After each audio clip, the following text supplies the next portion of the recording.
Dear students, Assalamu alaikum.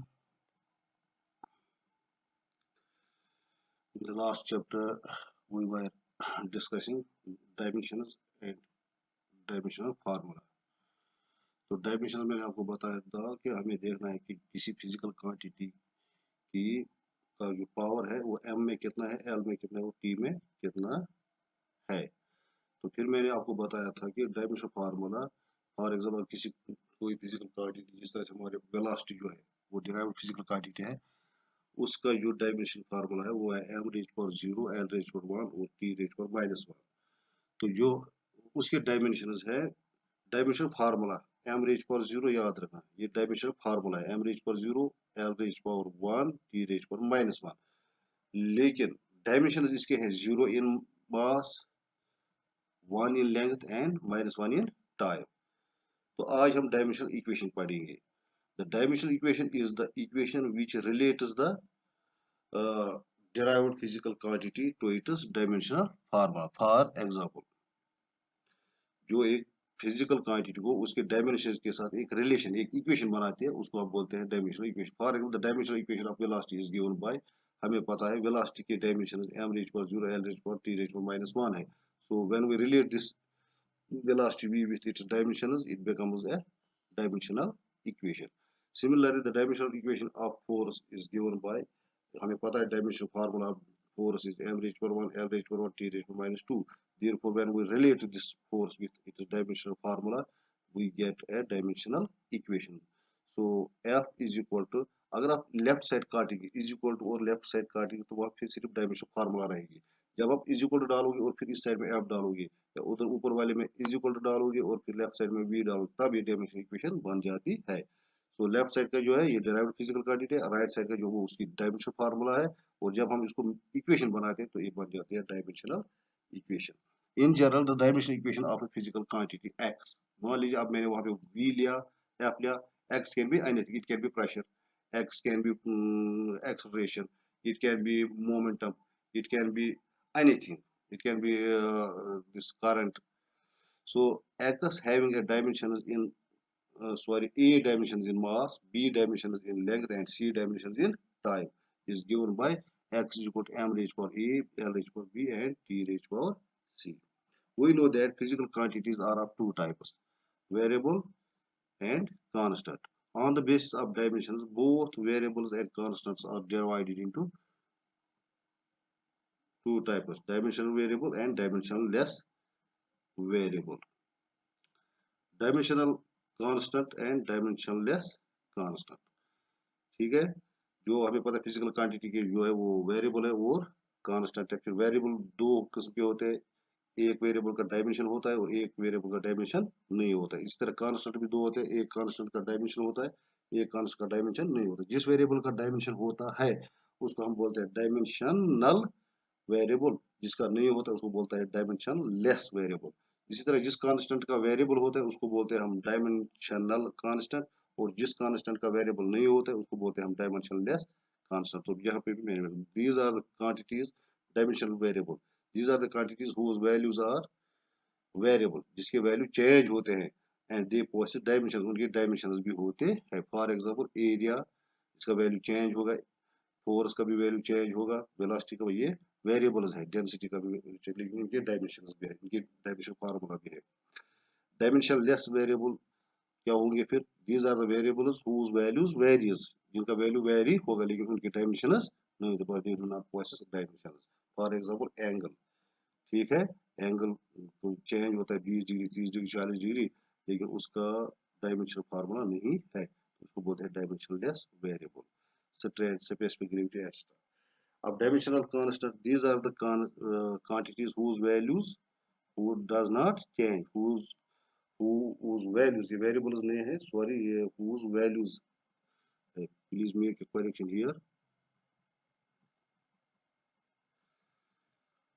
यहाँ पे ये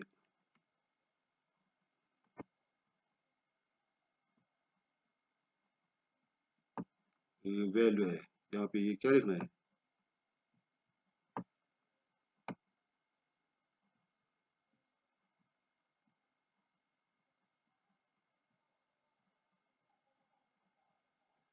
वैल्यू आर कांस्टेंट, इसका वैल्यू कांस्टेंट होता है and they possess dimensions.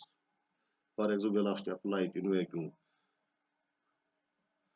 Similarly, universal gravitational constant, Planck's constant, ये सारी कांस्टेंट, इनका वैल्यू चेंज नहीं होता लेकिन इनके डायमेंशंस होते हैं, इनको डायमेंशनल कांस्टेंट्स बोलते हैं। डायमेंशनलेस कांस्टेंट, ठीक है, these are the quantities whose values are constant but they do not possess dimension, इनको कोई डायमेंशन नहीं होते, वैल्यू कांस्टेंट होता है लेकिन डायमेंशन नहीं होते। फॉर एग्जांपल प्योर नंबर 1 2 3 पाई जो है, पाई का भी कोई डायमेंशनल फार्मूला नहीं है। अब हमारा एक और टॉपिक है dimensional analysis. Dimensional analysis is the analysis of the relationships between different physical quantities by identifying their base quantities such as mass, length and time. So dimensional analysis is the analysis of the relationships between different physical quantities by identifying their base quantities such as length, mass, time and electric charge and units of measure, etc. अब dimensional analysis के या dimensional equations के applications पढ़ने हैं। There are three main uses of dimensional equations, तीन use है इसके। पहले to convert from one system of units to another, अगर हमें एक सिस्टम से दूसरे, हमारे पास तीन सिस्टम है, एफकेएस सिस्टम, सीजीएस सिस्टम और एमकेएस सिस्टम या एसआई सिस्टम है। अगर हमें सीजीएस सिस्टम से एमकेएस सिस्टम में कन्वर्ट करना है, मतलब किसी फिजिकल क्वांटिटी का वैल्यू हमें सीजीएस में दिया है फॉर एग्जांपल 100 सेंटीमीटर, इसको मीटर बनाना है, तो इसके लिए हम डायमेंशनल एनालिसिस यूज कर सकते हैं। ठीक है, इसी तरह हमारे पास किलोग्राम है, हमें इसको ग्राम बनाना है, तो इसको भी हम डायमेंशनल एनालिसिस यूज कर सकते हैं। सो पहला एप्लीकेशन क्या है, पहला यूज क्या है, to convert from one system of units to another.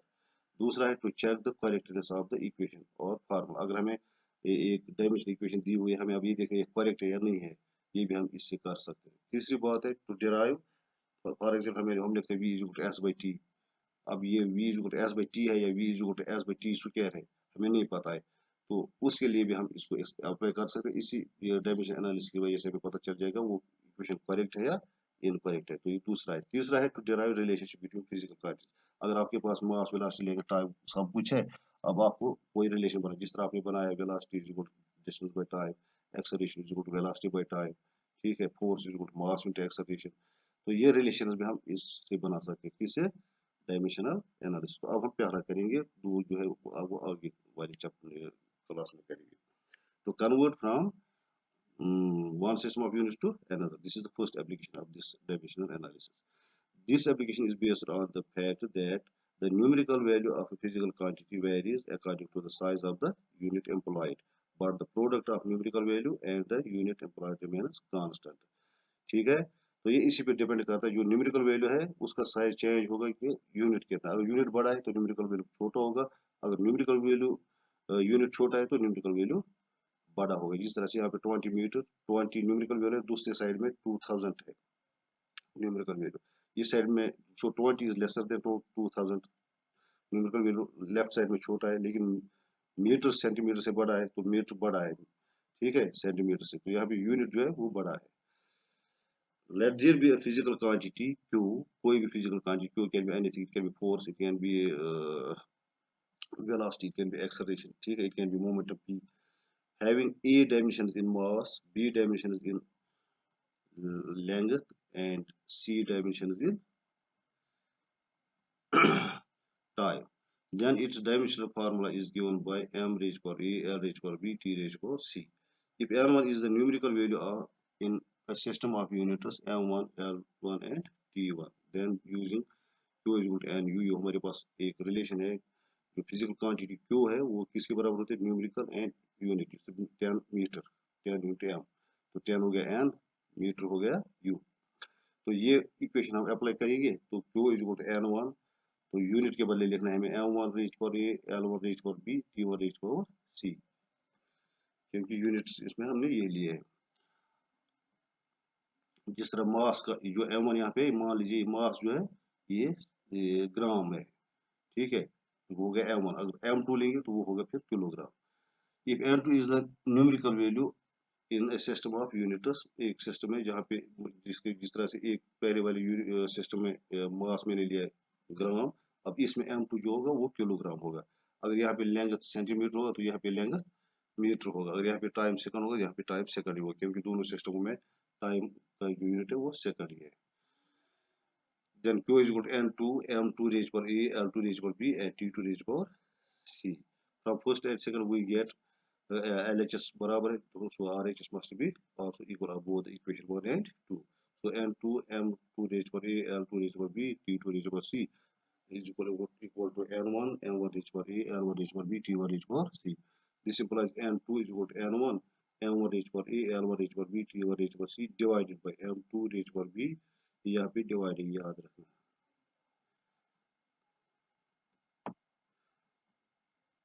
This is divided by M2 raised power A, L2 raised power B and T2 raised power C। Correction है, ये C पावर है यहाँ पे, T2 raised power C।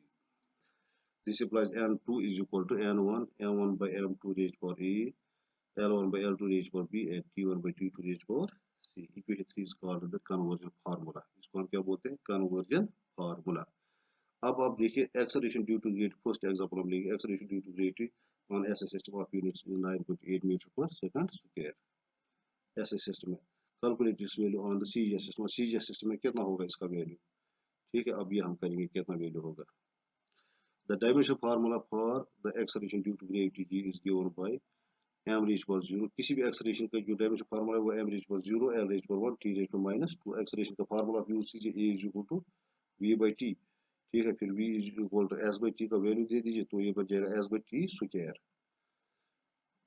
तो m 0 ही आ गया, s 1 आ गया, s के बदले l लिखना है क्योंकि डिस्टेंस लेंथ होता है, और t के बदले -2 लिखना है। तो it will be m raise पर 0, l रेज पर 1, t रेज पर -2। जो एक्सेलरेशन का डायमेंशन फार्मूला है वही एक्सेलरेशन ड्यू टू ग्रेविटी का भी है।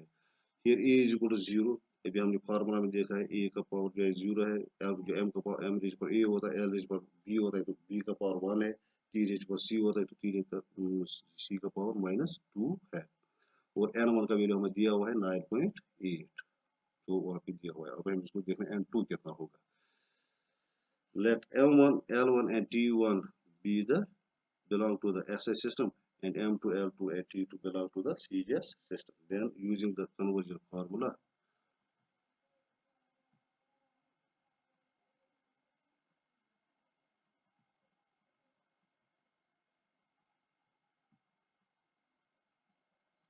N2 is equal to, this is the conversion formula, N2 is equal to N1, M1 by M2 raised power A, L1 by L2 raised power B, T1 by T2 raised power C। This implies N2 is equal to 9.8, N1 का value देंगे।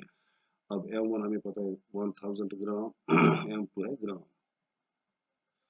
100 centimetre divide by centimetre. Actually यहाँ पे एक यहाँ पे missing है, तो लिखना मुश्किल हो जाएगा। यहाँ पे लिखना है आपको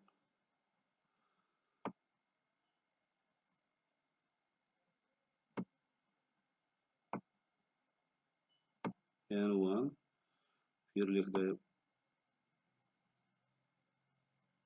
ब्रैकेट में, यहाँ पे आपको लिखना है मीटर, सॉरी केजी,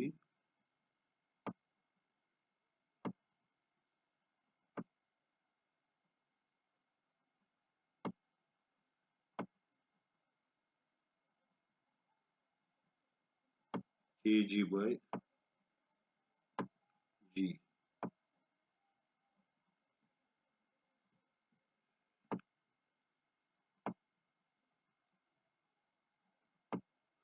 यहाँ पे रेज पावर ये है, ठीक है,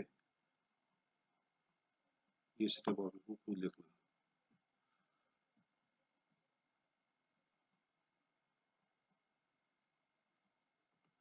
इसी तरह से यहाँ पे मीटर बाय, मैं आपको यहाँ पे सारा नहीं लिख पाऊंगा। अब दूसरे डब्बे में लिखना by m by c m, तो तीसरे डब्बे में लिखना है s बाय एस। ठीक है, सेकंड बाय सेकंड, तो यहाँ पे शायद ये 8 हो गया, ये s बाय एस है। ठीक है, तो N2 इज इक्वल टू 9.8। अब हमें पता है किलो 1000 होता है 1000 जी बाई जी, और मीटर जो है वो 100 cm होता है, तो 100 cm बाई cm, और सेकंड बाय सेकंड। तो फिर जी बाई जी कैंसिल हो जाएगा, सी बाई कैंसिल हो जाएगा, एस बाई एस कैंसिल हो जाएगा। तो सिर्फ 1000 रेज पावर 0 बच जाएगा, 100 रेज पावर 1 बच जाएगा और 1 रेज पावर माइनस 2 बच जाएगा। तो 9.8 into 100 anything raised power 0 is 1 and 100 raised power 1 is 100 and anything power minus 1 raised power anything is 1. So it will be equal to 980. Thus acceleration due to gravity on CGS system is 980 centimeters per second square. अब दूसरा example है, हमें 1 Newton convert करना है dine में। Force 1 Newton है, अब dine में कितना होगा ये। अब हमें फोर्स का डायमेंशन फार्मूला लिखना है, तो ये आप खुद कर सकते हैं।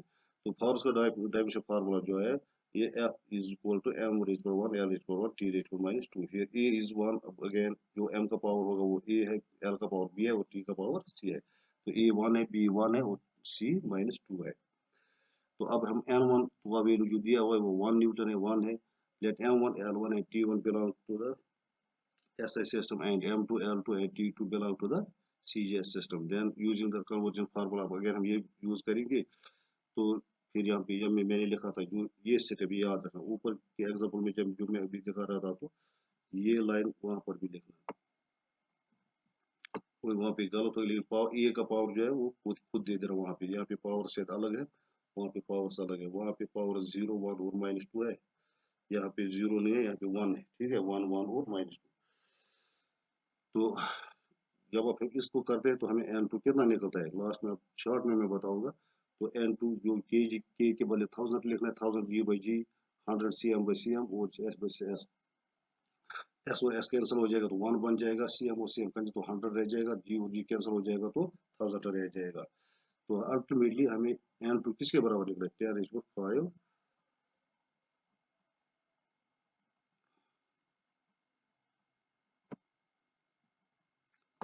सो 1 न्यूटन। तो लास्ट में इसको मैंने नहीं लिखा है, वो खुद लिखना, 1 newton is equal to 10⁵ dyne, ये लिखना, ठीक है। और अपने नोटबुक पे इसको लिखना, ये नोट से है तो आप अपने नोटबुक पे लिखना।